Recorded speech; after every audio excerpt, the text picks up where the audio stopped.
His clothes were gone, every last stitch, but Chloe was still perfectly dressed. The stark contrast made his face burn. Chloe wrapped an arm around his back, pulling him closer, and whispered in his ear, her voice a low, amused hum. The privacy partition is up. The driver can't hear a thing, wouldn't dare to, anyway.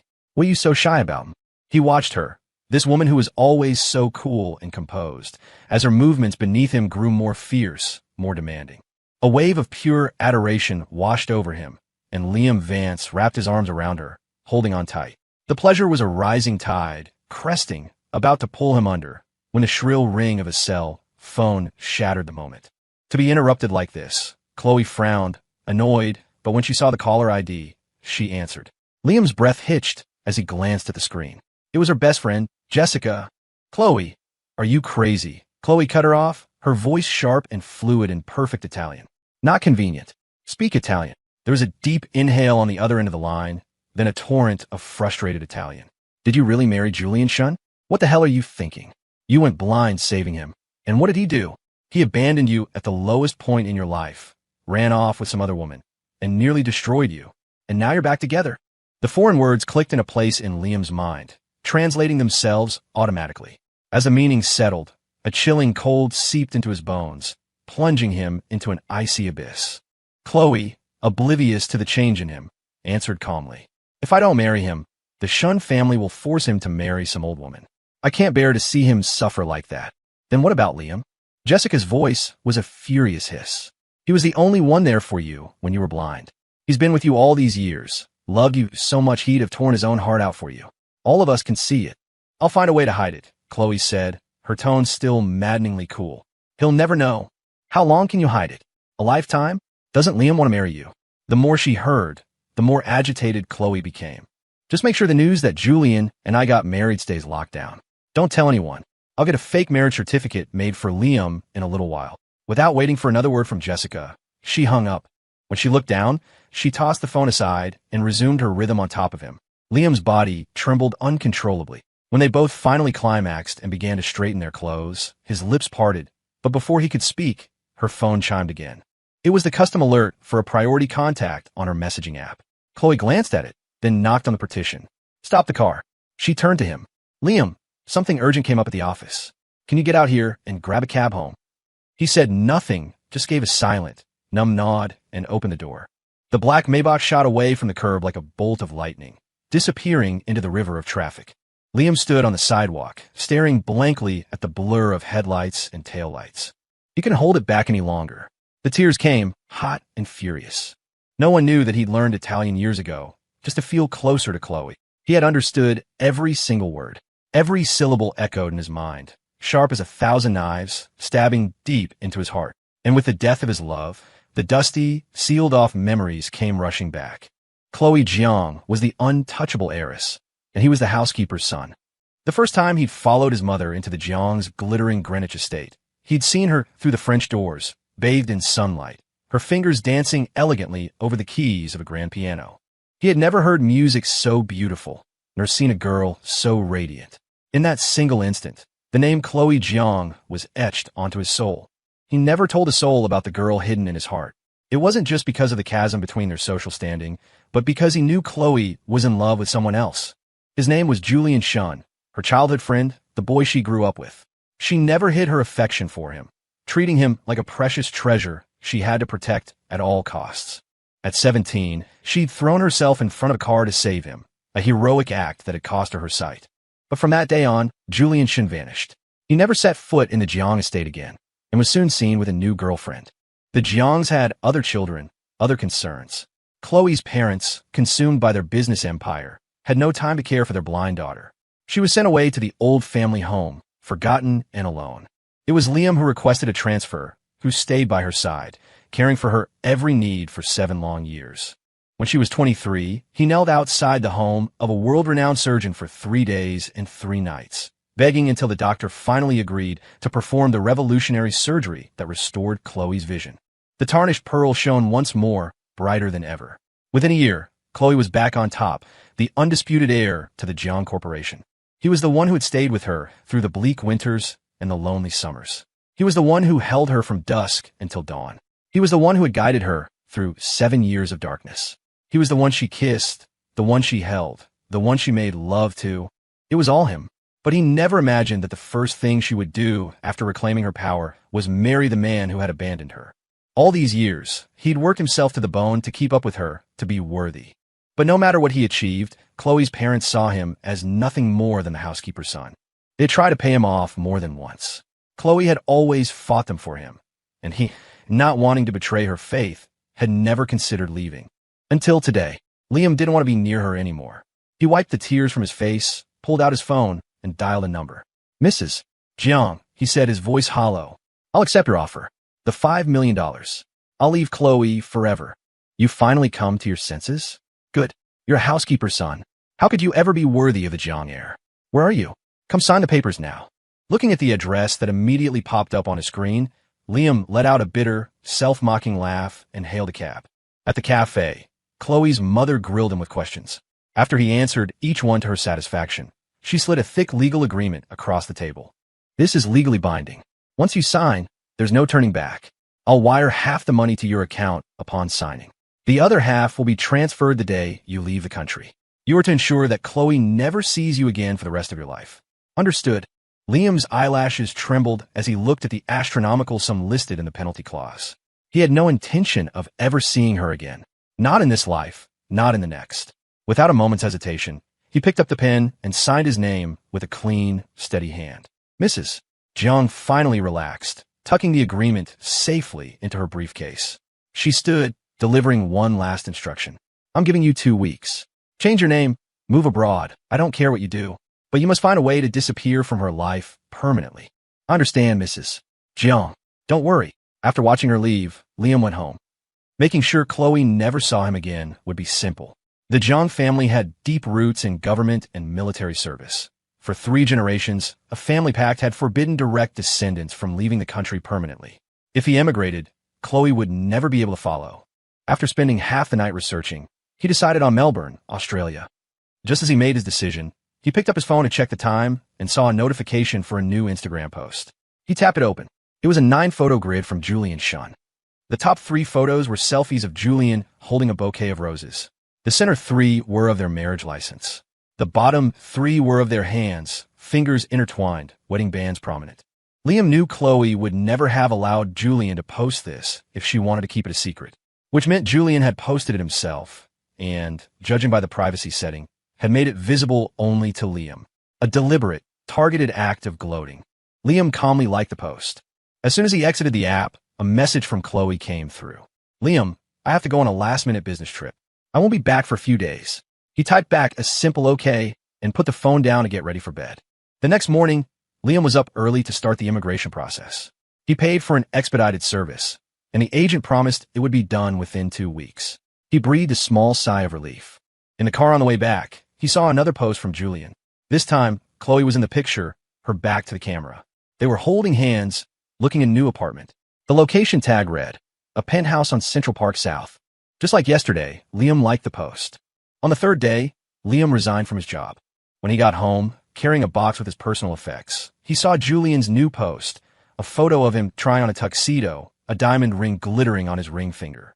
He liked the post, then buried himself under his covers. On the 4th day, he woke up to a new update. This time, the photo was of their wedding portrait, already hanging on the wall of their new home. Liam stared at it for a long time before his thumb automatically double-tapped the screen. Then he got up and went out for a farewell dinner with his friends. That evening, he returned with several empty boxes and systematically purged his life of Chloe. The gifts she'd given him, the matching toothbrush holders and coffee mugs, the photos they'd taken together. He threw every last thing into the trash. By the time he finished, it was late. He was about to turn off the lights when Chloe suddenly returned. She stopped short in the doorway, her brow furrowed as she took in the sparse room. "Why is so much stuff missing?" "I just didn't like it anymore," he lied smoothly. "Threw it out. We could buy new things." Chloe nodded, tossing her coat on the sofa. Her eyes fell on the box of his things from the office. "You quit your job?" Then she noticed the documents on the coffee table. "Why are your passport and birth certificate out?" "I was exhausted. Decided to take a break for a while," Liam explained, gathering the documents and putting them in his bag. "And I need these for some paperwork." He seemed so calm that Chloe didn't press further. She curled up against him, her voice soft. "I've been so busy lately. I'm sorry I haven't had time for you." Your birthday is in a couple of days. How about I take you to an auction tomorrow? You can pick out whatever you want. Liam didn't refuse. The next day, as soon as they were seated in the grand hall, Liam saw Julian. He swaggered over and took the empty seat right next to Chloe. Throughout the auction, Chloe kept her focus entirely on Liam, talking to him, never once glancing at the man beside her. When it was over, she didn't linger, pulling Liam straight downstairs. Before they left, Liam went to the restroom. When he came out, he saw Julian cornered in the stairwell by a group of vicious-looking socialites. Well, if it isn't Julian Shun, one of them sneered. Abandoned Chloe Jiang after she saved your life, and now your family's bankrupt. Wouldn't you call that karma? I heard your father's trying to marry you off to some fossilized old hag. Another chimed in. You're pretty enough. Why don't you come with us instead? We'll be sure to take very good care of you. Before she could finish her lewd suggestion, Chloe appeared at the top of the stairs, her face a mask of cold fury. She descended like a storm and shoved the women, sending them stumbling back. We're so sorry, Ms. Jiang. Please, we were just joking. Forgive us. Get out of my sight, Chloe snarled. If you ever show your faces near him again, you'll regret it. Terrified, the women scrambled away. A crowd of onlookers had gathered in the stairwell, their phones out.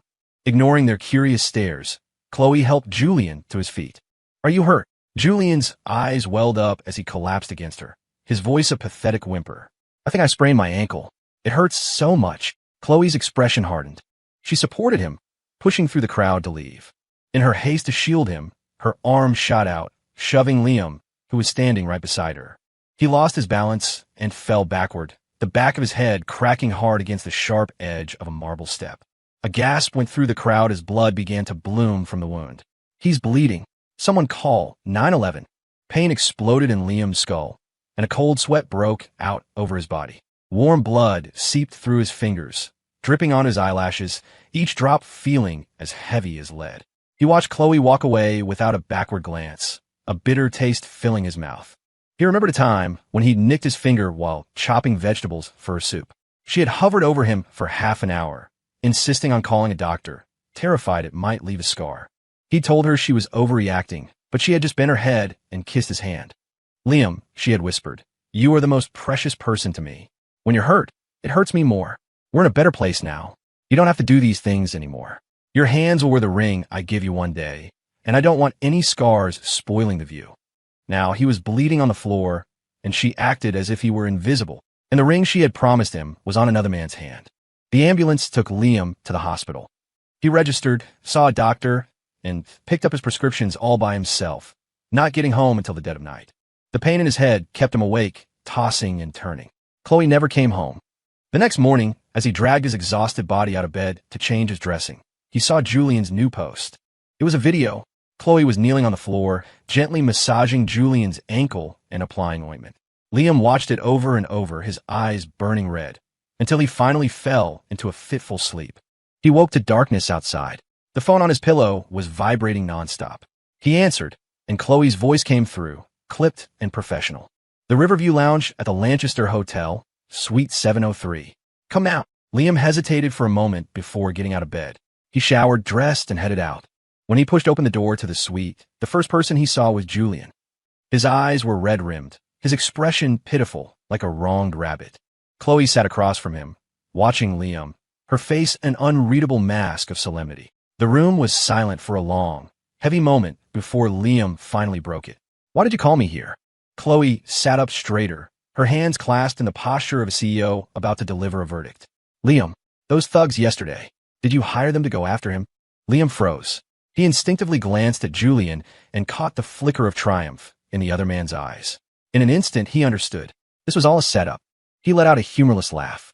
No, I don't know them, and I have no interest in doing something like that. His denial did nothing to soften Chloe's expression. She looked down, her voice dangerously calm.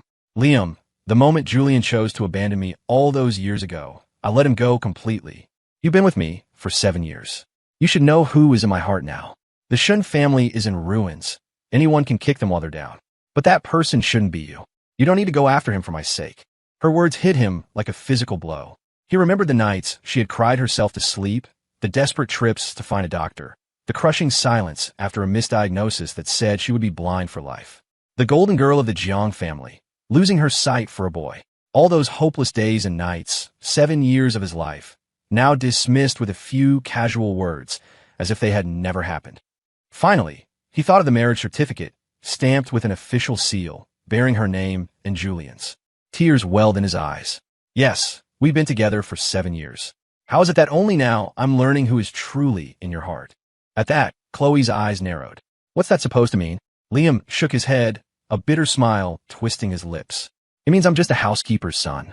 What power, what connections could I possibly have to hire a group like that to harass a man from a prominent family? Even though he laid it all out, plain as day, she still didn't believe him. Liam was tired, so tired. He took a deep breath and gave up. Since you don't believe me, just tell me. What do you want me to do? Chloe pressed her fingers to her temple. Apologize. Liam, you did something wrong. You need to say you're sorry. Just then, Julian, who had been playing the part of the victim perfectly, spoke up. An apology isn't necessary. If you're truly sorry, you could just drink these. He gestured to a tray of 24 full shot glasses on the table.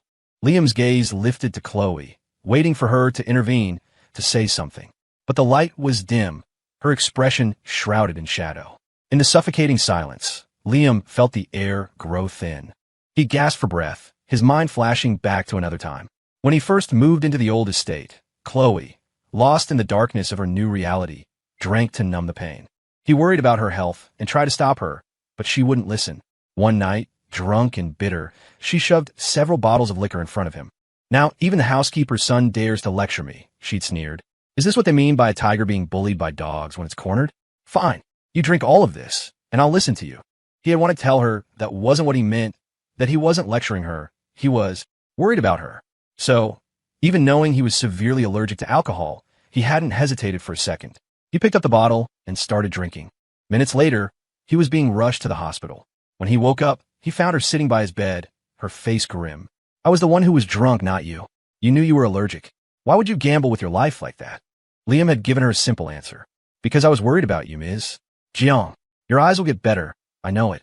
And even if they don't, I'll stay with you for the rest of my life. So please don't give up. Okay.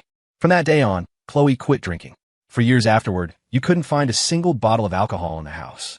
The memory brought a smile to Liam's face, but his eyes glistened with unshed tears. He didn't offer any more explanations. He bent down, picked up a small dish of wasabi from the table, and dumped the entire contents into one of the shot glasses, his voice laced with a terrifying finality. Just this? How can that possibly show my sincerity? Let me add a little something extra. Is that enough for you?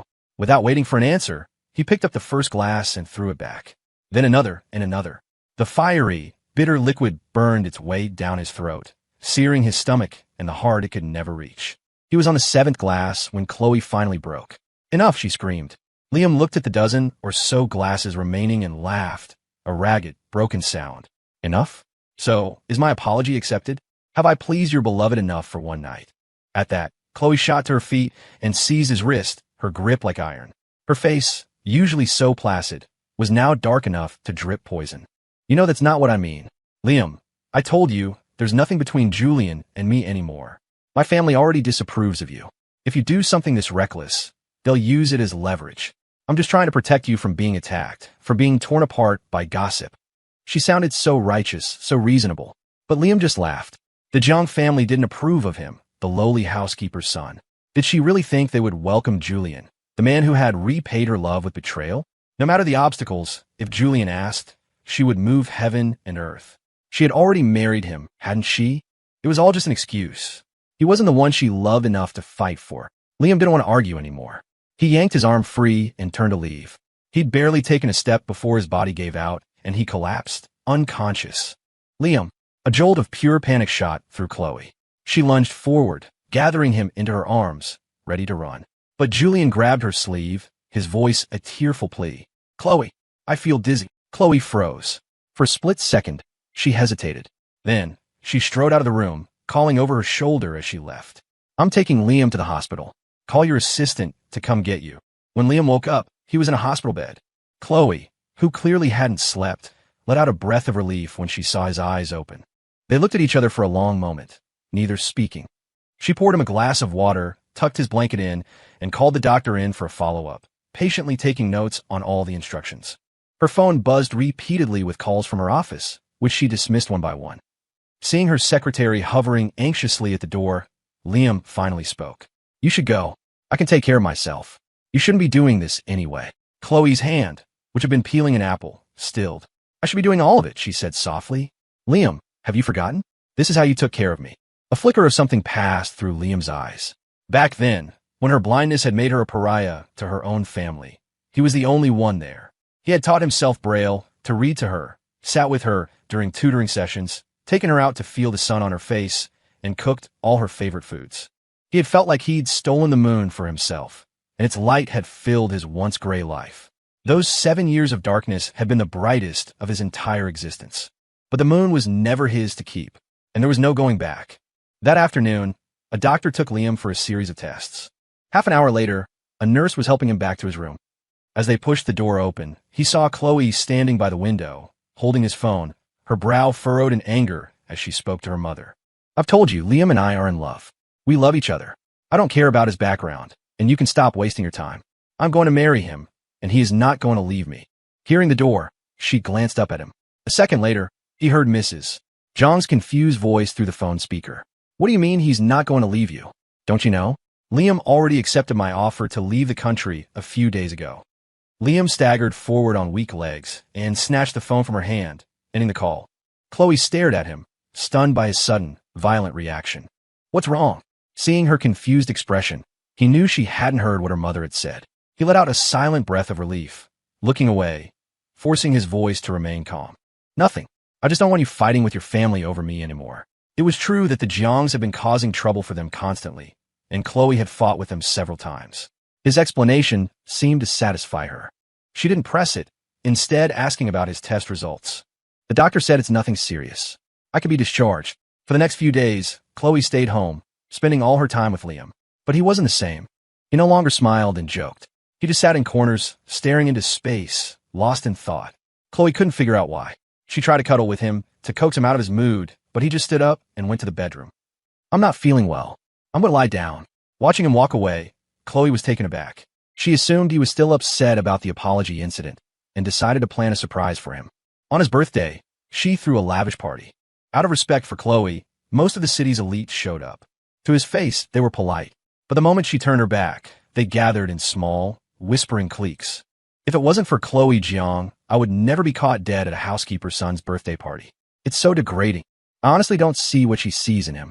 He has that cheap, tacky air about him. It's suffocating. Chloe is just too loyal, I guess. If it were me, I'd have just paid him off. To actually marry him? That would be a disgrace to the Jiang name. Though he was the guest of honor, Liam stood alone, an island in a sea of contempt. The barely veiled insults and mocking laughter washed over him, and he felt a bone-deep weariness. If he wasn't so afraid of Chloe suspecting something, he wouldn't be here at all. The deliberate ostracism made every second an agony. At 7 o'clock, a murmur went through the ballroom. Every head turned toward the entrance, and the disdain on their faces melted away, replaced by fawning smiles. News travels fast in their circle. Everyone had heard about how Chloe had thrown down for Julian. So when they saw him now, they knew exactly what it meant. They rushed to suck up.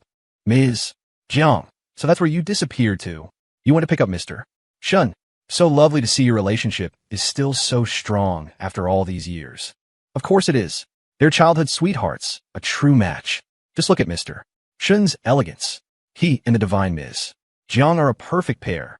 Amid the sea of speculation, Liam watched Julian enter on Chloe's arm and felt a dawning, sickening realization. Julian was dressed in a stunning designer suit that highlighted his slender frame. His delicate, handsome face radiated the quiet confidence that only comes from a lifetime of wealth and privilege. Even standing next to the formidable Chloe, he didn't look the least bit out of place. Out of nowhere, Liam remembered a sketch Chloe had drawn after she regained her sight. A portrait of a man, his features indistinct. At the time, she'd said she was just doodling. He thought it was beautiful and didn't think much of it. But seeing Julian tonight, he knew exactly who was in that drawing. It wasn't a second chance. It was that she had never, ever forgotten.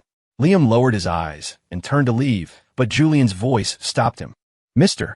Vance, I heard it's your birthday. I hope you don't mind me crashing. I even brought a gift. At his signal, an assistant brought forward a small, fluffy, pure white puppy on a leash. His name is Lucky. Isn't he adorable? As the puppy bounded toward him, Liam stumbled backward in shock, bumping into a table. The color drained from his face, his eyes wide with a primal fear. Please take it away. I don't like dogs. Chloe is Mr. Vance still angry with me about the other night, Julian said, his voice laced with faux concern. I should probably go. I don't want to spoil your evening. As he made a show of turning to leave, Chloe quickly grabbed his arm, then shot Liam a disapproving look.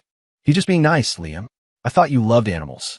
Just accept it. Seeing the clear annoyance in her eyes, Liam clenched his fists so hard his nails dug into his palms. He turned to her assistant. Zhao, it's a bit inconvenient for me right now. Could you hold the leash for me, please? A new wave of snickering went through the crowd. They muttered about how he was ungrateful and putting on airs. Chloe, assuming he was once again trying to embarrass Julian, gave him a cold look before leading Julian deeper into the party. The space around him quickly emptied, leaving Liam utterly alone. He poured a glass of water and drank it down, trying to calm his frantic heart. He used to love dogs. But 5 years ago, during a stormy, blacked-out night, Chloe had come down with a raging fever. He'd run out into the torrential rain to find a doctor. A neighbor's German shepherd had chased him down the street, tearing a chunk of flesh from his calf. He had gritted his teeth through the pain, brought the doctor back, and only after confirming Chloe was safe did he tend to his own wound. He'd been terrified of dogs ever since, but he never told her, not wanting to worry her. Even now, he could feel the scarred, uneven tissue through the fabric of his suit pants. The guests at the party were experts at sensing which way the wind blew. Seeing Chloe's attitude, they felt free to be openly dismissive of Liam. When it was time for the cake, they all gathered around Julian, acting as if it were his birthday. Chloe, her anger having subsided slightly, finally called Liam over to blow out the candles. He walked over silently. Just as he was about to make a wish, Julian let out a delighted gasp. Wow, what a coincidence. Mr.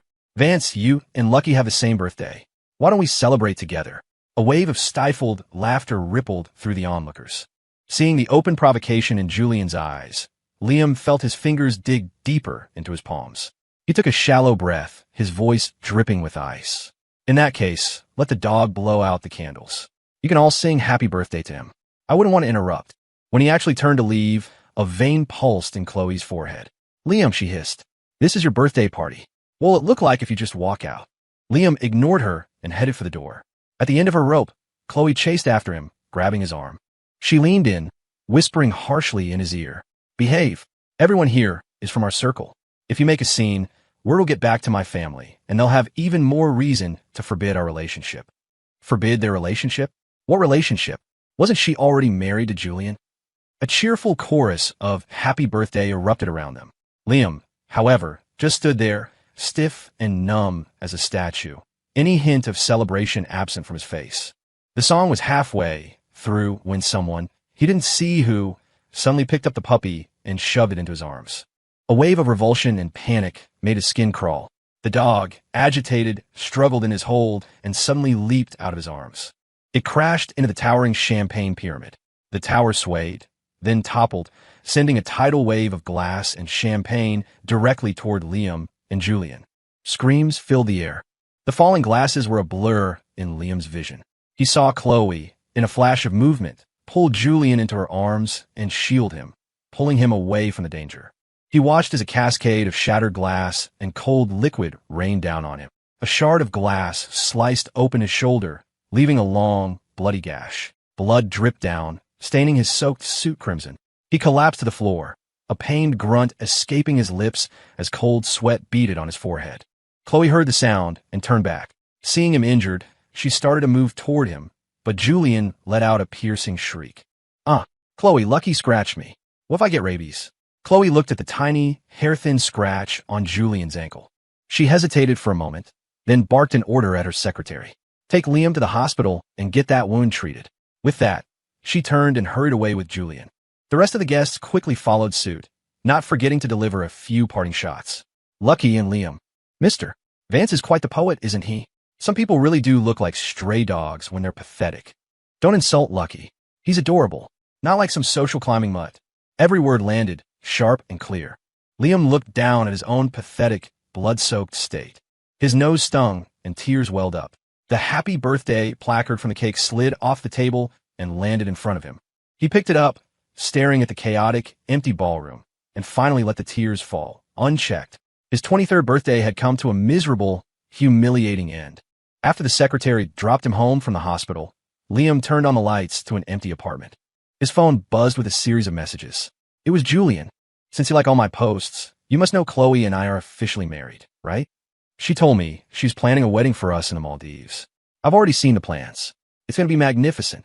Every little detail is something we dreamed up when we were kids. I can't believe she remembered all this time. Oh, and I should thank you. If it wasn't for you, Chloe's eyes would have never healed. I really am grateful that you took care of my husband for 7 whole years." Looking at the shameless, taunting words, Liam found he didn't even have the energy to be angry. He went to his bedroom, fell onto the bed, and surrendered to a heavy sleep. Chloe didn't come home that night. She only sent a single text. "Liam, I still have some things to deal with. Is your shoulder bad? If it hurts too much, tell me, and I'll come back right away." Liam stared at the message, his gaze empty. After a long time, he typed a single word. "No, Chloe, from now on, I will never need you again." Once the gash on his shoulder had scabbed over, Liam drove out to the old Jeong family estate in Greenwich. It was the house where he and Chloe had lived alone during the years of her blindness. He found a spade in the shed and walked to the sprawling peach tree in the yard. Beneath it, they had buried a time capsule on her 18th birthday. He started digging.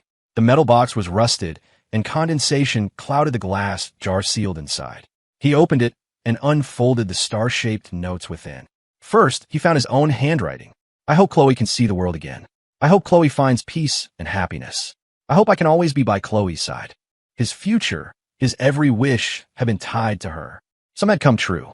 Others were now impossible. He then unfolded the second note, the one Chloe had written. "I hope I can see again. I hope Julian is safe and well." Every word was about her and Julian. There was no mention of him. It was then he truly understood. She had never blamed Julian for abandoning her. She had willingly, without regret, accepted the consequences of the accident for his sake. A bleak smile touched Liam's lips. He crumpled his own wish into a tight ball and dropped it down a storm drain. Then, he pulled a silver chain from around his neck. It was the first gift she had given him after she reclaimed her position at the Jeong Corporation, bought with the profits from her first major deal. He remembered telling her it was too much money, but she had just held him, kissing him senseless. "Liam," she'd whispered, "they say it's lonely at the top, but with you by my side, I have the courage to keep climbing. This is just a necklace. Everything I have in the future, including me. It's all yours." He placed the necklace in the jar, sealed it, and buried it back in the earth, burying the past along with it. After smoothing the dirt over the hole, Liam turned to leave. But as he reached the gate, he saw a familiar car pull up. Chloe and Julian stepped out. She looked surprised to see him. "Liam, what are you doing here?" He didn't answer her question, asking one of his own. "And you? What are you and he doing here?" Before Chloe could speak, Julian smiled brightly. "I haven't heard Chloe play the piano in so long. She said the grand piano was still at the old house, so we came to get it. You know this place best, Mr. Vance. Why don't you show us the way?" Without waiting for an answer, Julian took his arm and pulled him back toward the house. The furnishings inside the house were exactly as they had been the day they left. Having lived there for so long, Chloe seemed moved by the memories. She turned to Liam. "Liam, do you remember when we—" "No." Liam cut her off, his voice barely audible as he looked at the floor. "I don't." Chloe froze, then pointed to a large Lego model in the corner. "Didn't we put that in the study when we finished it? Why is it out here?" Liam didn't follow her gaze. His voice was flat. "You couldn't see then? A lot of your memories are like illusions. They're mixed up, just like he had lived under the illusion that she loved him. But in reality, for her, he was just a mirage in the desert, a way to quench a desperate thirst. A guide dog she depended on in the dark, and therefore thought was important. But once she could see again, once she was free to do as she pleased, he became irrelevant. And he, too, had believed that their shared history would be enough to sustain them. In the end, it was all just a reflection in the water, a beautiful dream from which he had now been brutally awakened. Seeing the desolate look that flickered across Liam's face, Chloe felt a knot of frustration tighten in her chest. She wanted to ask him what was wrong, but he had already turned and walked out onto the veranda. "The piano is in the last room at the end of the hall. You can find it yourselves." As their footsteps faded away, Liam sat down in the old rocking chair and closed his eyes. Before long, the bright sun vanished behind a bank of dark clouds, and a light rain began to fall. He stood and went back inside, just as the sound of piano music drifted from down the hall. It was the first piece he had ever heard in his life, Liszt's Liebestrom. The melody pulled him back to that summer day when he was just a boy. He found himself walking toward the sound, drawn by a force he couldn't resist. Through the doorway, he saw Chloe and Julian sitting together at the piano, playing a four-hand duet. Even after all these years, their chemistry was seamless, their movements in perfect sync. And as she looked at him, her eyes held the same bottomless affection he remembered from long ago. Chloe truly loved Julian. She loved him so much that she had never forgotten him, even after he had abandoned her for 7 years. It was so clear now. They were the golden couple, a prince and princess from the same fairy tale world. Why had he, the housekeeper's son, ever deluded himself into thinking he could break into that world? Why had he ever dared to want someone who was never meant for him? If he could turn back time, he wouldn't have fallen for her at first sight. He wouldn't have secretly loved her for years. And he certainly wouldn't have thrown everything away to take care of a blind girl who was still pining for another man. The piano music softened, then fell silent. He watched as Julian's hand moved from the keys, sliding up Chloe's arm to rest on her shoulder. Then, Julian leaned in and captured her lips in a kiss. "Chloe," Julian murmured, "I know you still love me." At that moment, something inside Liam shattered. He turned and walked away. The rain was coming down harder now, soaking him to the bone. His mind was a blank fog. He was a weed on a cliffside, a lone boat capsized by a wave, uprooted, unmoored, adrift. The tears that fell from his eyes were lost in the deluge, leaving no trace behind. He worked until dawn. Chloe never came back, but he no longer cared. The next day, Liam went to the immigration office and picked up his documents. On the way back, he booked a flight to Melbourne for that afternoon. When the taxi pulled up to the apartment, he saw the black Maybach parked outside and quickened his pace.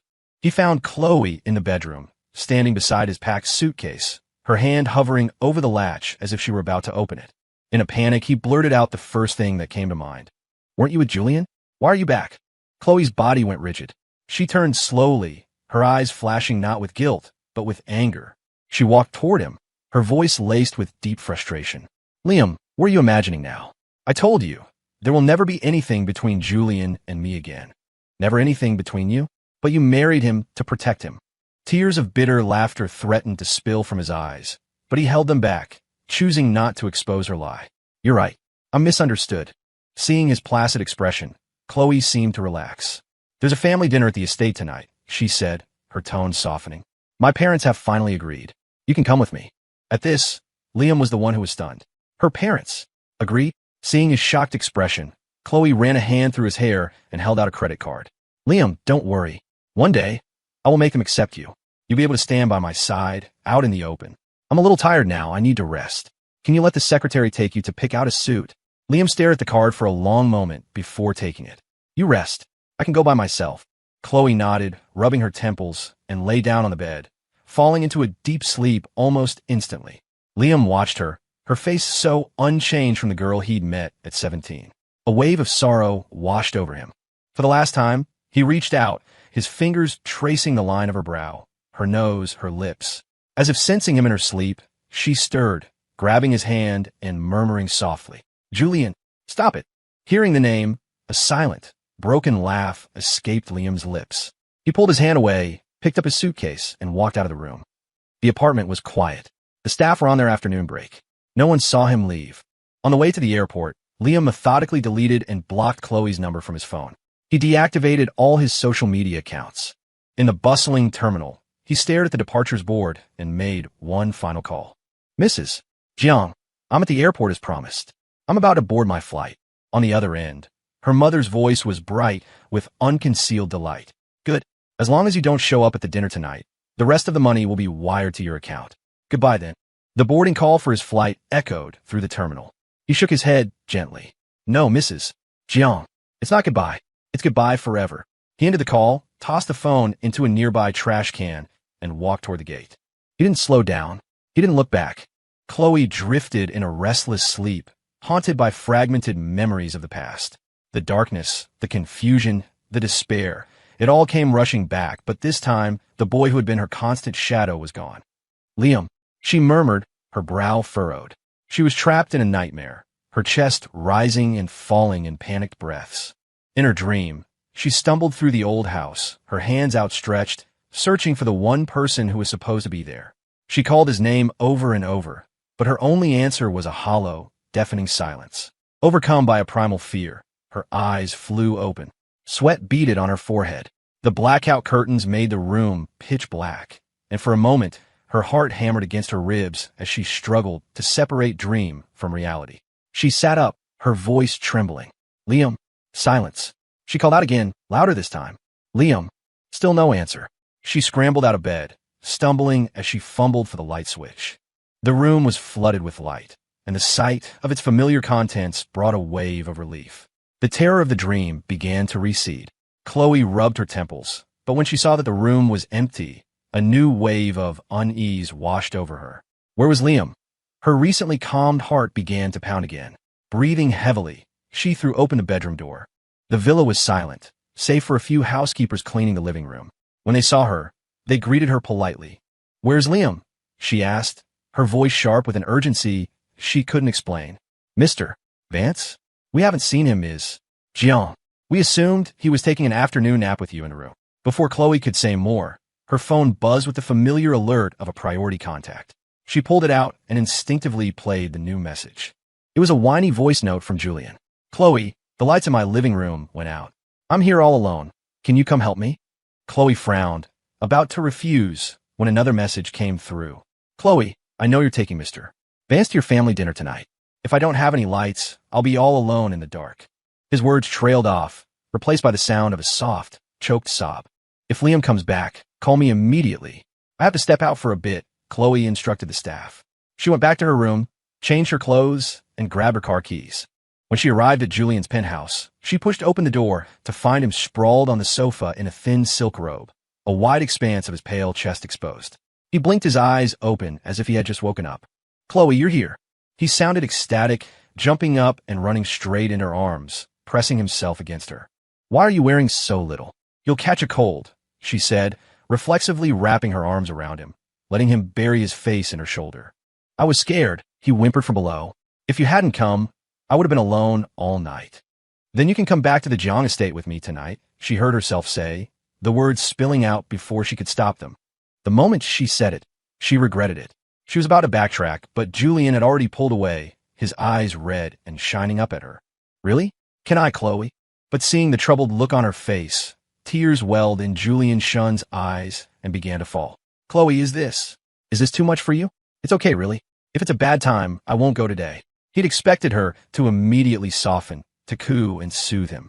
But instead, the woman in front of him seemed to let out a breath of pure relief. She reached up and gently patted his head. Today is complicated. It's better if you don't come back with me. Julian's eyes widened in disbelief. A flash of hatred crossed his face before it was replaced by that same pitiable, wounded expression. The tears he'd been holding back began to stream down his cheeks again. Chloe. But Chloe was clearly miles away, her mind elsewhere.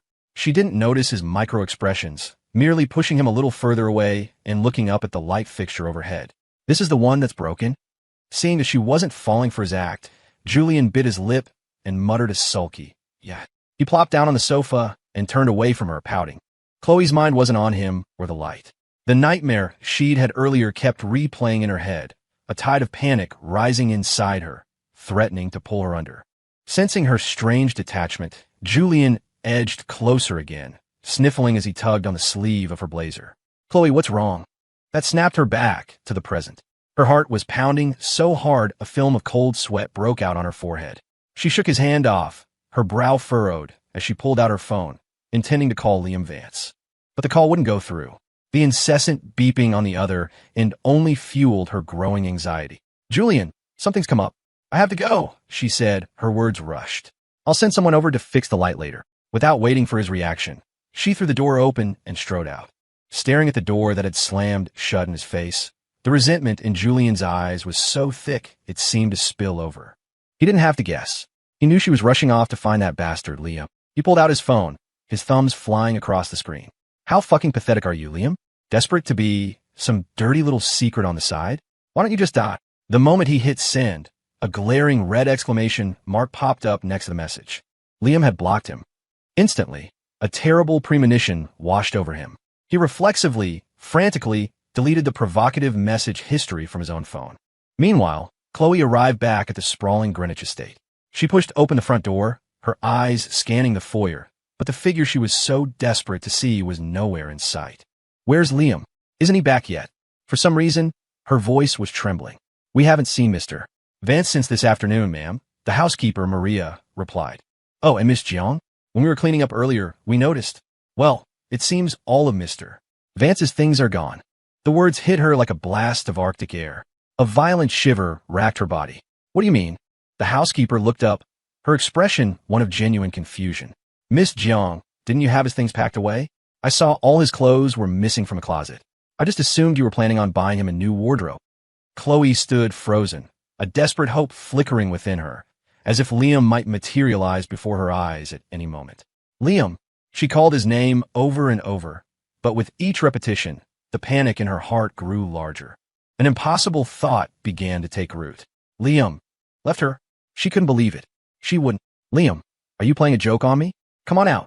This isn't funny at all, she shouted into the empty space. I'm sorry about this morning, okay? But Julie and I are just friends, I swear. Please, just believe me. She paced through the house, her eyes scanning every room, searching for any sign of him hiding. It was only then that she began to notice it. Things were missing. A lot of things. The framed photos of them together. His toiletries in the bathroom. His favorite books from the nightstand. Gone. All of it. How could that be? How could everything just disappear? Chloe felt a wave of hysteria rising. The nightmare from that afternoon flooded her mind again. She fumbled for her phone, her hands shaking as she tried calling him one more time. But all she got was that same dead-end beeping. She switched to iMessage, typing furiously, only to be met with that damning red exclamation mark. He had blocked her. Her pupils dilated.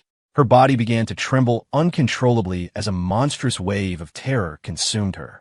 She numbly scrolled through her contacts, searching for his social media profiles. But they were all gone. He had deactivated everything. His Instagram, his Twitter, all of it erased. Her mind went blank, a blinding white static. She racked her brain, trying to think of where he could have possibly gone. Liam's father had passed away when he was young, and his mother had lost her battle with a long illness 2 years ago. Desperate, she started calling his friends. Hello, this is Chloe Jiang. Is Liam there with you? What? Chloe, what are you talking about? Why would he be here? The same conversation played out a dozen times. She even called her own friends. No one knew anything. No one had seen him. The feeling of absolute despair washed over her again and again. It was as if she had been plunged back into that nightmare, the one where Liam didn't exist. The deep, complicated affection she had for him now consumed her entire being. His sudden absence felt like a physical wound, like flesh being carved directly from her heart. The agonizing pain threatened to break her. Liam, please stop playing games with me, okay? I just want to see you, she screamed, her voice raw. Her eyes were bloodshot, like a lioness that had lost its mate. But why? She asked herself. Why? Every detail of their time together over the past few months replayed in her mind. And then it hit her. The way she had so obviously favored Julian, the way she had neglected Liam. And that day she'd been speaking Italian with her friends, and he had suddenly gone rigid beside her. Maria, she asked, her voice raspy, did he ever study Italian? Seeing her wild, frantic expression, the housekeeper answered cautiously. Mr. Vance has been studying several languages for years, ma'am. He had private tutors. Didn't you know? BZZZT. The last taut string in her mind finally snapped. He had known all along. He knew about the secret courthouse wedding with Julian. He knew she was planning to hide it from him, with everyone else's complicity. Chloe's heart hammered in her chest. She thought she had been so clever that she could manage both Julian and Liam. She thought she had been so careful. Julian was just an old ghost, a lingering obsession. She had been angry that he'd left her for another woman years ago, and a part of her had gone mad with the desire to keep him by her side forever. But he was supposed to be the one in the shadows. She had never intended for Liam to know, because the man she truly loved, the man who had been her rock since she'd lost her sight, was Liam. It was always going to be Liam, but she never imagined he would learn Italian, that he had understood everything, that he had discovered it all. How could he be so cruel? It was just a fixation on the past, a moment of pity for Julian. How could he just delete his entire existence and vanish from her world? Her vision blurred as tears finally spilled from her eyes. She remembered all those years he had stayed by her side, a steady, warm voice in her world of darkness. Don't be afraid, Chloe. I'll always be with you. Always. As long as you never do anything to betray my trust. Then yes, always. She had pulled the young man into her arms then, her voice thick with emotion. I would never betray you, Liam. It's a promise. You have to stay with me forever. So when did it all change? Was it Julian's constant, pathetic pleading? the sight of his tear-streaked, pitiful face. Gradually, she had started to take Liam's presence for granted. She began to dwell on the man who had abandoned her, the man who, by some twist of fate, was now broken and waiting for her to save him. She had been so confident, so certain she could control everything and everyone. But she had forgotten. Liam may have had no one else, but he was never the type to suffer in silence, to swallow his pride. He knew her too well. He knew that if she found out he was planning to leave, she would stop him. She would use every dirty trick in the book to keep him tethered to her. So he had abandoned everything, including every possible way for her to find him, and disappeared from her life completely. As the full weight of this realization settled over her, Chloe fought back the bitterness rising in her throat. No, Liam, I'm not letting you go. I'll never let you go. She whispered his name over and over, her eyes burning with a desperate longing. Liam, I was wrong. I shouldn't have treated you that way over another man. You can do whatever you want to me, hit me, scream at me, anything, just please don't leave me. She repeated her apologies until her voice was a raw, broken whisper. But the one person who needed to hear them was gone. It was all for nothing. Liam Vance, she declared, her eyes hardening with a terrifying resolve. I will find you. To the ends of the earth, I will find you. We will meet again. She would not let go. Liam Vance could only ever belong to her. She would grovel. She would get on her knees and beg. She would do whatever it took to make him forgive her. But she would never, ever allow him to leave her. Her eyes filled with a fierce determination. Chloe opened the photo gallery on her phone. With trembling hands, she found his picture and, with the reverence of a prayer, pressed her lips to the screen. The Australian Border Protection officer flipped through his documents, asking a few standard questions. Mr. Liam Vance, what is your intended length of stay in Australia? Hello. I've accepted a position with a company in Melbourne. My work visa has already been processed. I'm planning to be here for at least 2 years. Hearing his fluent, unaccented English, the officer nodded, stamped his passport, and waved him through. Liam offered a polite thank you, collected his luggage, and walked out of the airport into the bright Australian sun. He pulled out a new phone he'd bought and looked at the address of his hotel before hailing a cab. The driver was a friendly Chinese-Australian woman who struck up a conversation the moment she saw him. Hearing his native Mandarin in this foreign land felt strangely comforting. They chatted the whole way. The driver gave him a list of tips and things to watch out for in Melbourne, and he mentally filed them all away. When they arrived at the hotel, they exchanged numbers before she helped him with his luggage and left. Liam used his key card to open the door to a clean, modern room. The adrenaline that had been fueling him for days finally dissipated, and a wave of exhaustion washed over him. He unpacked a few things, went downstairs for a quiet dinner, then came back, showered, and collapsed onto the soft bed, falling asleep almost instantly. He slept soundly through the night. It was 2 p.m. the next day when he finally woke, groggy and disoriented. It took him a full 5 minutes of staring at the unfamiliar ceiling to remember that he had left his entire life behind and was now in a new country. Melbourne was in the thick of summer, the air heavy with heat. He pulled on a t-shirt and shorts, went out for a late lunch, and then took a cab to the neighborhood near his new office to check out the apartment he'd arranged to rent. The landlord was there on time and handed over the keys. After a quick tour of his new home, Liam made a list of things he needed to buy, then scheduled a cleaning service to give the place a deep clean. That evening, he returned with his luggage and officially moved in. Over the next few days, Liam bought furniture and household necessities, slowly filling the empty rooms. As he unpacked, he messaged back and forth with his new roommate, who was set to arrive in a few days. Gradually, he started to adapt to his new life. He was a good cook, and his apartment was near a couple of universities. Being young himself, he naturally fell in with a group of international students, becoming good friends with 2 guys from his building. They took him shopping, showed him the best local restaurants, and dragged him out to see the sights. Between his new job and his new friends, his days were full and surprisingly pleasant. One morning, he was woken by a noise at the front door. He stumbled out of his bedroom, rubbing the sleep from his eyes, to see a young man in his early 20s wrestling with a large suitcase. The man looked up and gave him a shy smile. Hi, are you Liam Vance? I'm Leo's son, your roommate. Liam remembered. Leo had messaged him a few days ago, saying he'd be arriving today. He quickly went to greet him, helping him with his bags and showing him around the apartment.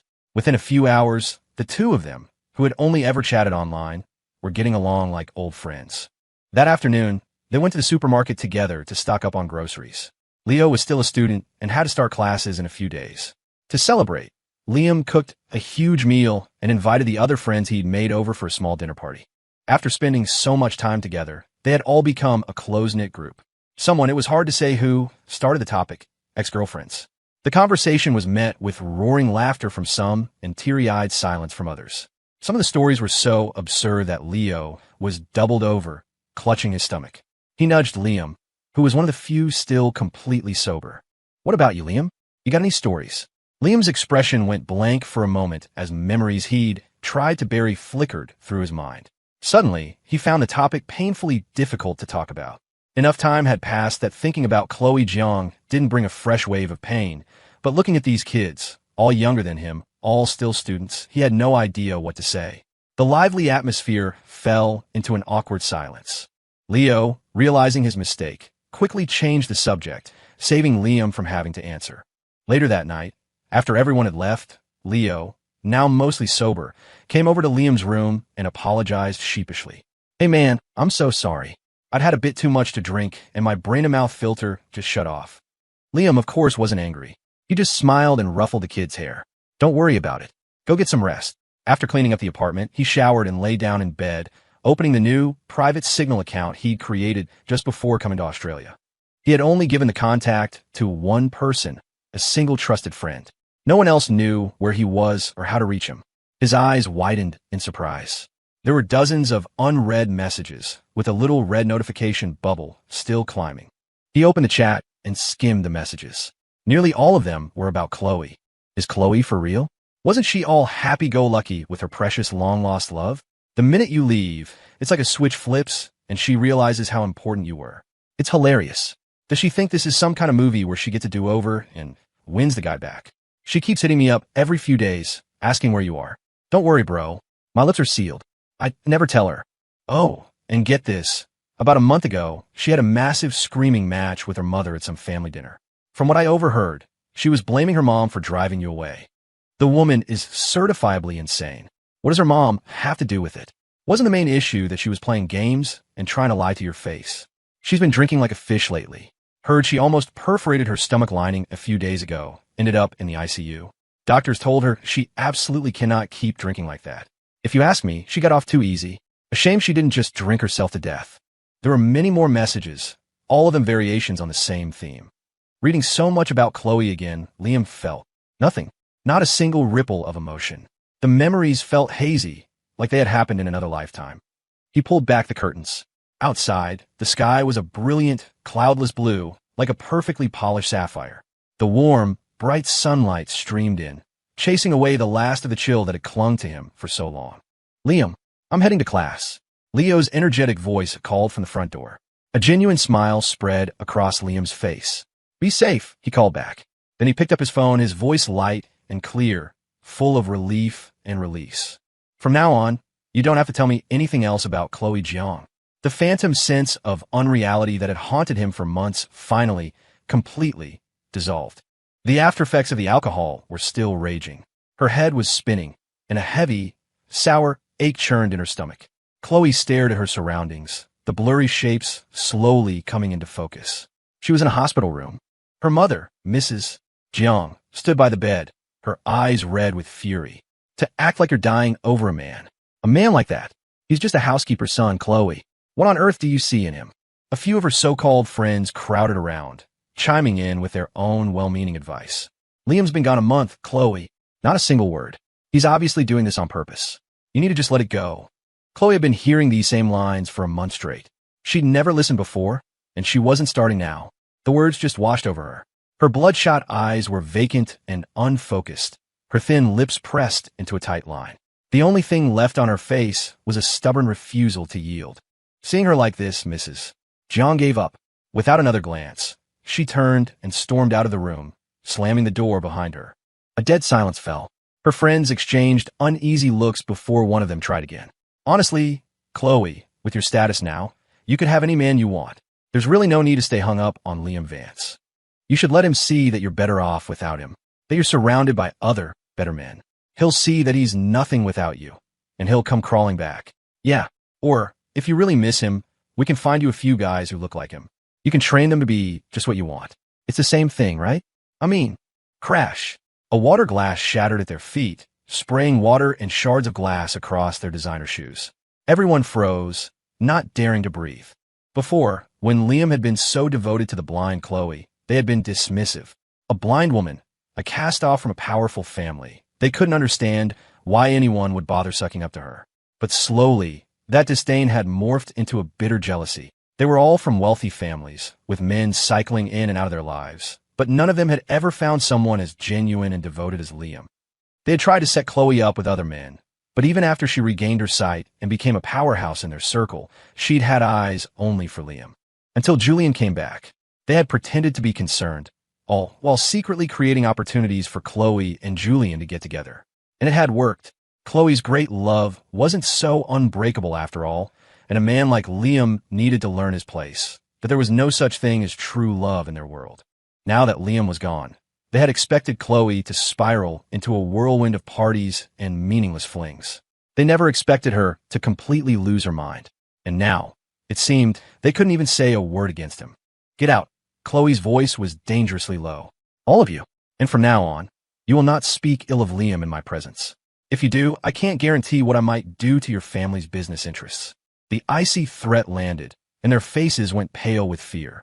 One by one, they made excuses and hurried out of the room. The last woman to leave paused at the door, her heart full of resentment. After shutting it behind her, she pulled out her phone and sent a picture of Liam to her assistant. "Take a good look at this man's face. Find me someone who looks like him. The closer the resemblance, the better." She turned and shot a cold, contemptuous look at the closed hospital door.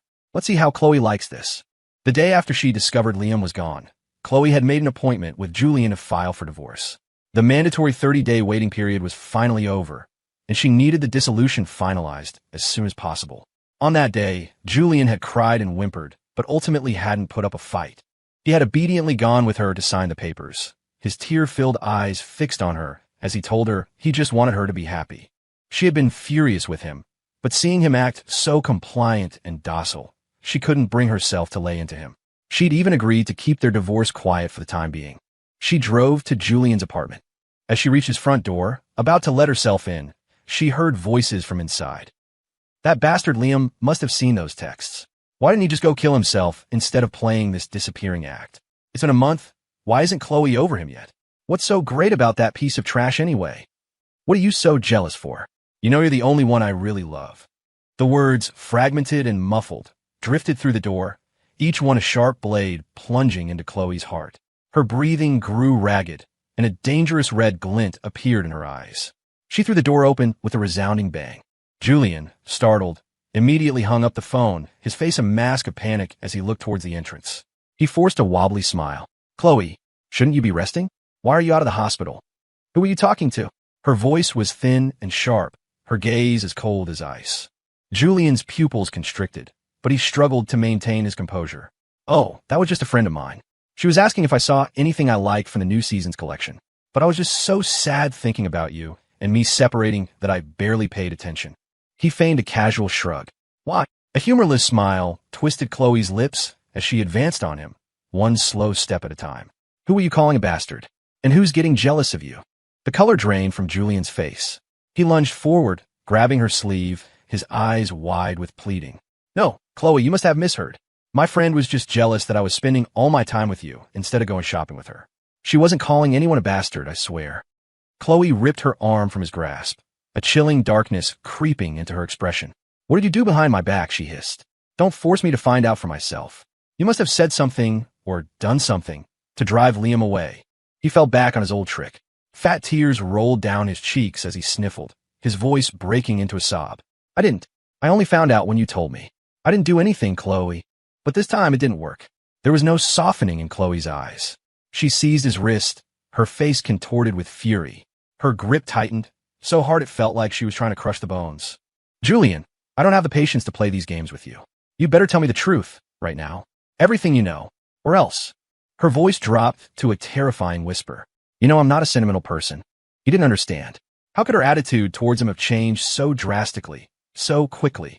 Before, all he had to do was cry, and she would become frantic with concern. Now, her eyes held nothing but cold indifference. It felt like he could cry himself dry, and she wouldn't feel a single shred of pity. Julian refused to confess to taunting Liam or orchestrating the other schemes. He clamped his mouth shut, praying with a desperate hope. Chloe, I didn't do anything. Please, you have to believe me. Mr. Vance is such a good person, and you've helped me so much. I would never do anything to hurt him. I'm grateful to both of you. He squeezed out a few more tears, his voice trembling. I know he never liked me, and I guess he's throwing a bit of tantrum now. But Chloe, please don't take it out on me just because he left. He was banking on her usual leniency, hoping she would just let it slide. She couldn't have heard everything, right? And even if she did, he could just blame his friend, claim he was just trying to mediate a fight. If he could just get past this, they would still be spending time together. With their shared history, he was sure he could win her back completely. But the woman standing before him was a stranger. Gone was the indulgent Chloe he knew. She let out a cold, sharp laugh, a mocking smile spreading across her lips. You really are clueless, aren't you? After all these years, you still don't know what kind of person I am. Her voice was laced with contempt. Julian, my patience has a limit. In one swift movement, she slammed his head down onto the table, her hand clamping around his throat. Since you won't talk, maybe I'll just give your family a call. I'm sure they'd be more than happy to take you back. The physical pain of suffocation was nothing compared to the terror of her threat. His mind flashed with the image of his father telling him he had to marry that lecherous old investor. Panic seized him, a raw fear that threatened to shatter his sanity. No, don't tell them. I'll talk. Chloe, I'll tell you everything. Only then did Chloe slowly release her grip. Speak. Cough, cough. The sudden rush of cold air into his lungs sent him into a violent coughing fit. But he didn't dare stop. He gasped for breath, whimpering as he spoke. You can look at my phone. While speaking, he fumbled to unlock his phone and held it out to her. I didn't do anything, I swear. It's all just a big misunderstanding. Julian was secretly congratulating himself. He was certain he had deleted all the incriminating messages he'd sent to Liam. Chloe glanced at the phone, instantly guessing that he was still trying to bluff his way out. She snatched it from his hand, already dialing a number. She was going to send it to her tech team to have them pull a full data recovery. Hearing her on the phone, Julian felt his world collapse. He scrambled to his feet and grabbed on her arm, begging desperately. Chloe, please believe me. I'm begging you just this once. Please don't send it for data recovery. But this time, Chloe had no intention of giving him another chance. She had given him more than enough already, and he had squandered every single one. She watched him collapse to the floor in a heap, her voice cold and steady as she spoke to her assistant on the phone, instructing her to find out everything Julian had done to Liam. She had repurchased exact replicas of all of Liam's belongings and placed them back where they used to be. Every time she came home, she could almost trick herself into feeling his presence.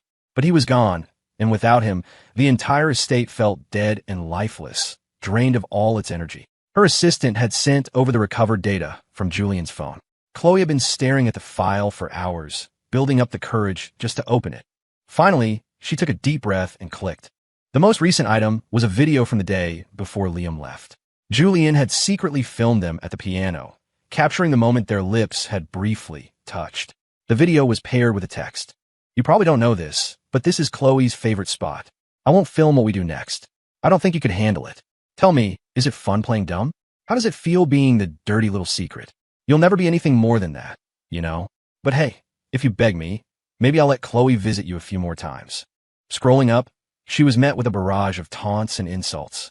There were countless photos and videos of her and Julian, intimate moments he had curated and sent directly to Liam.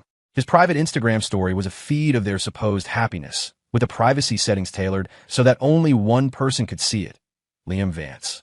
A tidal wave of rage washed over Chloe, so intense it nearly blinded her. But then she opened the other folder, the one containing correspondence, and the furious expression on her face froze. The blood in her veins turned to ice. The muggers from the charity auction.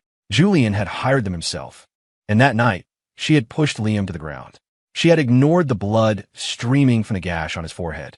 She had forced him to drink alcohol, something she knew he couldn't have. She remembered the profound sadness in his eyes that day, the soft, bitter laugh that escaped his lips when he heard her defending Julian. Chloe's heart gave a violent lurch, and the next second, a pain so sharp it felt like her chest was being carved open shot through her. A cold sweat broke out all over her body. Bring me Julian Shun, she snarled, her voice so dark it sounded like it was dripping venom. A few minutes later, Julian was shoved into the room. He saw the photos scattered on the floor and instantly understood. All the color drained from his face. He dropped to his knees, crawling across the floor to her feet. Chloe, I'm so sorry. I did things I shouldn't have, but it was all because I love you. I love you so much that I wasn't thinking straight, that I said those horrible things to him. But all I ever wanted was to be able to stand by your side, out in the open. That's all I wanted, Chloe. Chloe let out a cold laugh. She grabbed his chin, her grip so tight it left a blooming purple bruise on his skin. I told you more than once not to do anything in front of Liam. Are you incapable of understanding a simple instruction? Now he's gone because of you, she hissed, and you will face the consequences. She flung his head to the side. But Julian, his eyes red and swollen, crawled back, his voice trembling. Chloe, I'm begging you, please forgive me. The woman before him didn't even spare him a glance. The Shin family's fortunes had long since faded. They were teetering on the edge of bankruptcy, and if he couldn't secure his position as Chloe's husband, he would be ruined. Worse, he might be sold off to that disgusting old predator his father had lined up to be used. His face was ashen. He lunged for his phone, intending to call Mrs. Jiang for help. Chloe kicked the phone out of his hand without a second thought. She stood up and used the toe of her shoe to tilt his chin up, her voice like ice. The divorce papers are filed. Your consent is irrelevant. Don't even think about trying any of your pathetic little tricks. When I find Liam, you had better give him a sincere apology. If he decides to forgive you, I might consider letting you have a future. Otherwise, she gave him no room to argue. In her world, he would always be the one groveling beneath her. Julian collapsed to the floor, a boneless heap of despair. Chloe, however, was done with him. She had already done so much to hurt Liam. If she kept Julian around, any chance she had of reconciliation would be gone forever. A look of brutal determination hardened her features. She ordered her bodyguards to drag Julian out. He struggled, cried, and begged for mercy, but he was no match for them. Tears streamed down his face as they hauled him away.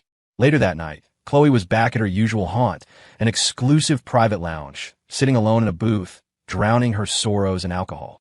She couldn't remember the last time she'd had a full night's sleep. The scent of Liam was fading from the house, and soon she wouldn't even be able to pretend he had ever lived there. She couldn't bear to go back, so she ran here instead, drinking bottle after bottle. I'm sorry, Liam. She slurred to the empty room. You hated it when I drank, didn't you? Come out and stop me. Please, Liam. Just then, there was a knock at the door of her private room. She ignored it.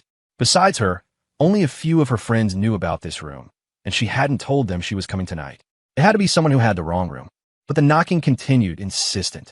When she didn't answer, the door handle turned, and someone walked in. Get out. The harsh words died on her lips as she looked up. Standing in the doorway was a young man with a drink cart. Hello, miss. Did you order these drinks? The voice. It was so familiar it made her ears ring. Her eyes instantly reddened. Liam, who did you just call? The boy's expression, his movements, the near-identical face and voice. For a split second, she truly believed Liam Vance was standing before her. But the confusion in his eyes told her otherwise. This wasn't him. This boy was younger, not even 20, looking more like Liam had in college. Chloe fought the overwhelming urge to pull him into an embrace. Her voice trembled. What's your name? The young server seemed startled, taking 2 steps back. Sorry, I think I have the wrong private room. He turned to leave, but Chloe shot out a hand and grabbed his arm. Her hand was still shaking. Hot tears streamed down her cheeks, one landing on the back of the boy's hand. He hesitated, stopping. He fumbled with the service card, found a pack of tissues, and handed one to her. Hey, are you okay? You should wipe your tears. When Chloe looked up again, the frantic haze in her eyes had cleared, replaced by a cool clarity. She looked at the boy with a complicated expression. You work here? Quit. Come work for me. I'll pay you 10 times what you make now. The boy flinched back again, yanking his hand free. What kind of person do you think I am? He snapped, his face flushing with anger. This time, he didn't hesitate. He pushed the cart and practically fled the room, leaving Chloe standing alone, staring blankly at his retreating back. He's so much like him. Her heart hammered in her chest. Logic screamed to her to leave the boy alone, that if Liam ever found out about this, any chance of reconciliation would be destroyed forever. But another voice, a persistent whisper in the back of her mind, began to weave its own narrative. You're not going to do anything to him. You just want to look at his face. It's fine. Once you find Liam, you'll send this boy away. Liam will never even know he existed. In the end, the whisper won. She pulled out her phone and dialed the number for the lounge's proprietor. Less than half an hour later, a file on the boy was delivered to her table. His name was Alex.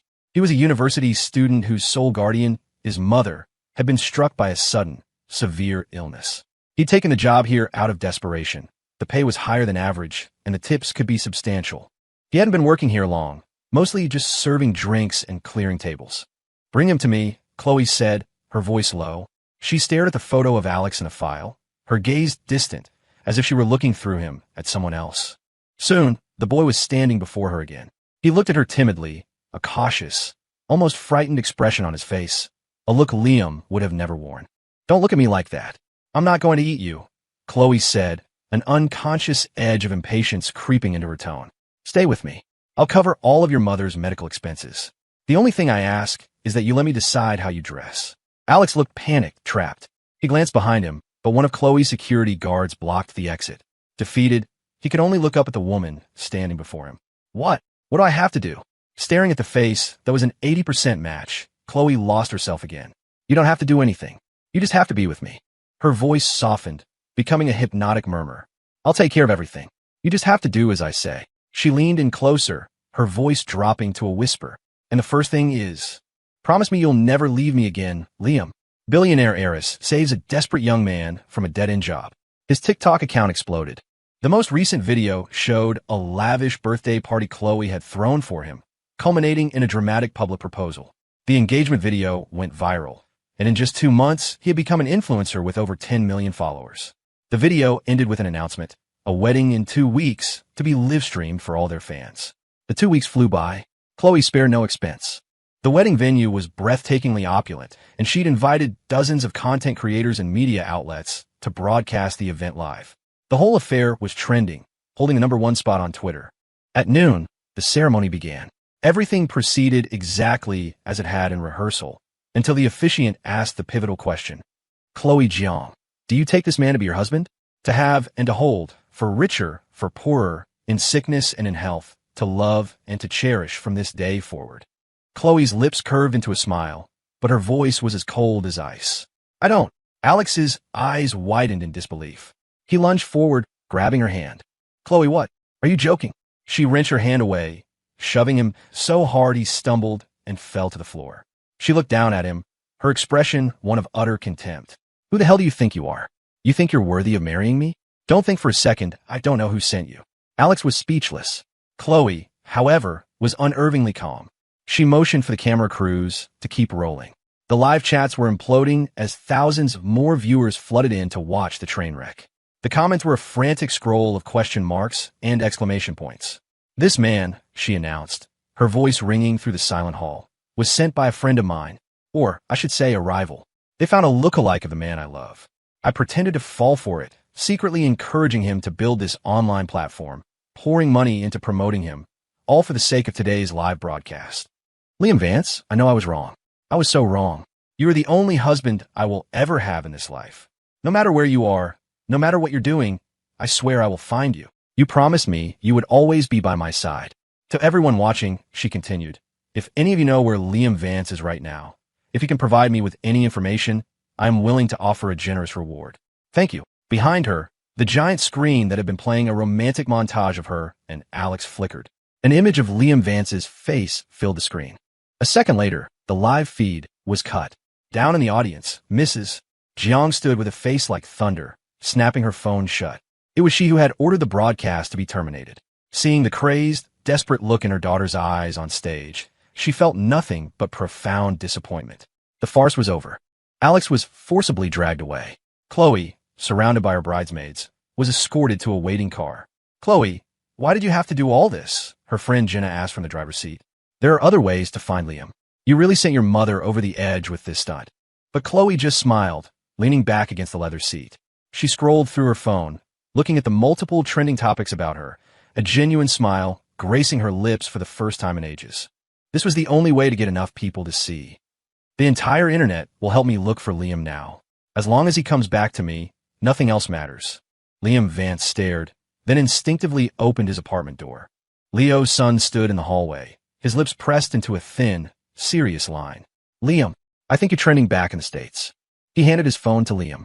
The top trending topics on Twitter were all variations of Chloe's name. One headline blared, hashtag Chloe Jean Felt The feed was flooded with his photo. So far, No one seemed to have posted his current location. The expression on Liam's face froze. He took the phone, confused, and scrolled through the viral mess, his brow furrowed. Leo didn't press him, just watched with a worried gaze. Liam himself didn't have a huge reaction. He just sighed, a deep, weary breath of resignation. That's me. Chloe is my ex. I left the country right after we broke up. The sudden gossip bomb silenced the small apartment for a moment. Finally, Leo spoke, his voice full of shock. Huh, you broke up? Then why is she making such a huge scene? Isn't this just going to cause problems for you? Liam rubbed his temples. It's a bit of hassle, but I'm out of the country, and for certain reasons, her family can't travel internationally right now, so the impact should be minimal. But Leo looked unconvinced. You should still be careful. She seems really extreme. People at work might start to recognize you. Maybe you should wear a hat or something when you go out for a while, man. Seeing Leo's genuine concern, Liam managed a faint smile. It's okay. She can't come to Australia. Anyway, Leo clearly wasn't reassured. He nodded glumly, then disappeared into his room and came back with a baseball cap. Here, take this. It'll help you lay low, and it's good for sun protection. Liam took it, trying to lighten the mood with a joke. She's just an ex-girlfriend. You don't have to be so tense. Liam, she had a complete meltdown at her own wedding. That's not normal, Leo insisted. I've read so many stories about exes who get obsessed and do crazy things out of misplaced love. I'm seriously worried she's going to latch onto you and something bad will happen. Hearing such earnest concern from a guy he'd only known for a few months, Liam's heart softened. He reached out and patted Leo's hand. We were together for a long time. Even though she did a lot to hurt me, I don't think she'd go that far.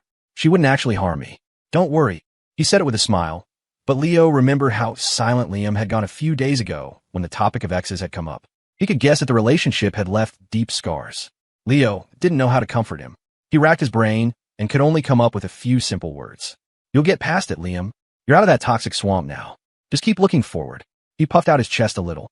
And hey, we're here with you. I have a ton of friends. If she ever dares to show up here and cause trouble, I'll get them all to protect you.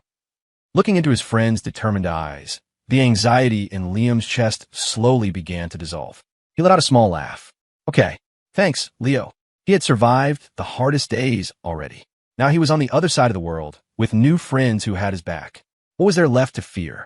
It happened after Chloe, in her rage, targeted one of her former friends, a woman named Isabel, driving her to the brink of bankruptcy. Pushed to her limit, Isabel went public with everything she knew. In a long, scathing thread that immediately went viral, she laid it all bare. Liam Vance is a good man. When Chloe Jiang went blind after a breakup with her first love, he was the one who stayed by her side, helped her out of her depression, and waited patiently until she regained her sight. The second she could see again, Mrs. Jiang's attitude flipped. Suddenly, Liam wasn't good enough. But Chloe protected him, and for a while, they were happy. Then Julian Shun, the ex, came back. He shed a few crocodile tears, and Chloe, like an idiot, ran off and got a courthouse wedding with him, all while trying to hide it from Liam. During that time, Julian framed Liam for all sorts of things, and the woman you all think is so devoted and in love, she defended Julian and tormented Liam. She's the one who drove him away until he disappeared without a trace. And you people are all suckers. You believe whatever she says. You really think this is true love? So in love, she secretly marries another man? So in love, she gets pregnant with that man's child, has an abortion when it becomes a problem, and then personally sells him off to some lecherous old investor to save her own skin? For everyone who admires her so much, I hope you all find a true love just like Chloe Jiang. With that, Chloe's carefully constructed public persona shattered. The Jiang family worked fast to get the posts taken down, but the internet's screenshots and outrage were faster. The few leads she had on Liam's whereabouts vanished. People who had been willing to help now sent her streams of curses before blocking her. Chloe was apoplectic, turning her fury on Isabel, doubling down until her former best friend was ruined, bankrupt, and saddled with immense debt. Perhaps seeing no hope left, one day, as Chloe was being driven somewhere, Isabel appeared out of nowhere in a beat-up cargo van, floored the accelerator, and slammed head-on into Chloe's car. The van was so dilapidated it crumpled on impact, killing Isabel instantly. Chloe's luxury sedan, with its superior safety features, saved her life. But the damage to her body was catastrophic. Her organs were failing, and the force of the collision had destroyed her optic nerves. She was permanently blind, with no hope of recovery. When Chloe woke, her world was pitch black. She tried to sit up, but her body felt weightless, like she was floating in a cloud, utterly limp and powerless. What's happening? What's wrong with me? Losing her sight again threw her into a state of extreme panic. The darkness merged with the nightmares of her past. Her voice shook as she called out Liam's name over and over. No one answered. Finally, a bodyguard, annoyed by the noise, snapped from the doorway. Stop shouting. You think you're still the little princess? Your mother already gave the order. You're lucky you're alive. If you can't handle it, you can just die. Just don't show your face in public again. Her voice was a raw rasp. What does that mean? The bodyguard was about to answer when footsteps approached from the hall. Julian Shun's mocking voice echoed in her ear. You're blind, Chloe. For life this time. In your world, you know what that means, don't you? He came closer. Your mother rescued me from that old pervert.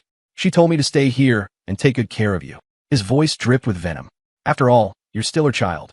She couldn't see the expression on his face, could only feel him move deliberately toward her. He reached out and grabbed her chin, his grip brutally tight, mirroring the way she had once treated him when she learned the truth. Isn't this great, Chloe? Damaged goods like us. We should go to hell together. The only response was her pained, muffled groan. Every year, Leo's son's parents flew to Melbourne to visit, and Leo would always insist Liam join them for family celebrations. Over time, their personalities and values meshed so well that they became like a second family to him. The year Leo's family decided to relocate their entire business and settle permanently in Melbourne, he pestered Liam, asking if he had any plans to stay for good. It was a question Liam had been considering for a long time. The few close friends he had back in the States were all married with their own lives. His parents were long gone, and he was alone, with no property or assets to his name. Looking at his relationships and his career, staying in Australia made the most sense. His work was going better than ever. He had even saved up enough to buy his own place. He'd once considered returning the money Mrs. Jiang had given him, but Leo had stopped him. Are you an idiot? The younger man had said, poking him in the chest. You poured your heart and soul into caring for a blind woman for years. You earned every penny of that. Don't you dare give it back. Liam never brought it up again. Instead, he began preparing his immigration paperwork. The Sun family helped him navigate the complex process, making it much smoother. With sufficient funds and a strong portfolio of his own, he turned down a promotion from his boss and opened his own creative studio. In the following 2 years, the studio grew steadily, becoming a recognized name in the industry. For years after he arrived, Liam met the requirements for immigration and was granted permanent residency. He flew back to the States to finalize some paperwork and met up with his old friends. Years had passed. They were no longer the young men they once were, but when they got together, it felt like no time had passed at all, the easy camaraderie instantly returning. Inevitably, the conversation turned to his love life. Faced with their good-natured prying, Liam was open and candid. I dated someone for a while a couple of years ago, but we broke up due to personality differences. We're still partners on some projects, though. My current girlfriend and I got together at the start of this year. She's 2 years younger than me, a student at the University of Melbourne, but she's very mature. The happiness on his face was radiant as he shared stories of their life together, showing them photos and videos on his phone. Seeing the happy, well-matched couple on the screen, his friends all wore expressions of sincere relief. After chatting for a while longer, someone suddenly brought up Chloe. Hey, did you guys hear? I heard Chloe Jiang is not doing well. Like she's close to the end. Hearing her name, Liam felt a faint tremor in his chest and looked up instinctively. In all these years, he'd been so busy with work and adapting to his new life that he rarely asked about news from home. Leo probably knew things, but out of concern for him, he never brought them up. And though he sometimes reminisced about the past with his friends, that whole period of his life felt shrouded in a fog, the details blurry. The name Chloe Jiang had become like an old, yellowed photograph, tinged with a sense of distant history. He had assumed she would eventually let go of their past, move on, and build a life for herself. He never imagined her fate would be so tragic, that her very life would be in jeopardy. The mood in the room cooled for a moment as his friends carefully watched his reaction. Seeing only shock, not lingering pain, they relaxed and continued the conversation. I heard about it too, Liam once said, but you said you never wanted to hear about her again, so I never mentioned it. It's a pretty sad story after all. Sad story? She brought it on herself, another friend scoffed. The way she treated you for Julian Shun, then had that public meltdown. And then her friend crashed into her, left her permanently blind and basically an invalid. I don't know what Mrs. Jiang was thinking, but she let Julian Shun become her caretaker. From what I hear, he's just been keeping her alive while making her life a living hell. So much time had passed that Liam had almost forgotten the other man's name. Hearing Julian shun made him pause for a second. He felt a flicker of something, maybe grim irony, at the thought of the two people who had so completely upended his life ending up in such a miserable state. But the feeling was fleeting, gone in an instant. His phone buzzed in his pocket. He pulled it out. It was a call from Leo. "Liam, man, when are you getting back? My mom made that jam you love. I'll bring you a couple of jars when you're here." "I'll be back tomorrow," Liam replied, a smile touching his lips. The past was finally fading. He gazed out the window. The sun was shining brightly, just as it had been on the day he left.